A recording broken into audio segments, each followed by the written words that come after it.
நீங்க பேசும்போது நடுவுல ஒரு வார்த்தை சொன்னீங்க. குழந்தைகள வந்து மண்ல விளையாட வைக்கணும் அப்படின்னு சொல்லிட்டு. கண்டிப்பா. அது பருவம்னே பேரு. ஓ! ஏன்னு கேட்டா, கிருஷ்ணர் வந்து மண்ணை வாயில போட்டிருந்தாருன்னு சொல்றாங்கல்ல, அது புராணங்களா எடுத்து வச்சு படிச்சிருக்கீங்க. ஆனா உன் புள்ள போய் கலியில வச்சிடக்கூடாதுன்னு.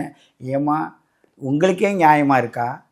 அந்த குழந்தைய உன் உடம்புல சேர்த்தா உன் மண்ணும் அந்த குழந்தையோட மண்ணும் வெளியில் இணையும் போது அந்த உஷ்ணத்தன்மை உள்ளே வந்து அந்த அந்த ஈரப்பட்டு அந்த குழந்தை வாசம் பட்டு அந்த வாசத்திலிருந்து என் தாய் இவள் தான் உணர்ற தன்மையில் ஒரு அழகாக ஒரு என்ன பண்ணிக்கிறீங்க, ஒரு பஞ்சில் ஒரு மெத்த மாதிரி பண்ணிக்கிறீங்க, அந்த குழந்தைய தூக்கி அது உள்ளே போட்டுடுறீங்க, அதை தூக்கி என்ன பண்ணுறீங்கன்னா ஒரு வண்டி வச்சுக்கிறீங்க, வண்டி மேலே வச்சுக்கிறீங்க, வண்டியில் போட்டு இழுக்கிறீங்க, அது கடவுடன்னு ஆட ஆட அது சொகுசாக இருக்குன்னு நீங்கள் நினைக்கிறீங்க.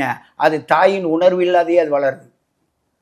அது இந்த பருவத்தில் ஒரு 4 வயசில் 3 வயசில் எல்லாம் கொண்டு போய் ஸ்கூலில் சேர்த்துடுறீங்க. அப்போது இந்த ஸ்கூலுக்கும் இதுக்கும் இருக்கும்போது நேராக 10ஆம் இடம் தொழில் கிடைக்கும்னு சொல்லிட்டு படிப்புக்கு கொண்டு போயிடுறீங்க.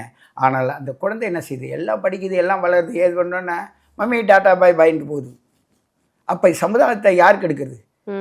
இதுதானே நம்ம தானே செய்கிறோம். இதில் விழிப்புணர்வாக இருப்பதற்கு இதே கிரகங்கள் இவ்வாறு மாறி செயல்படுகிறது.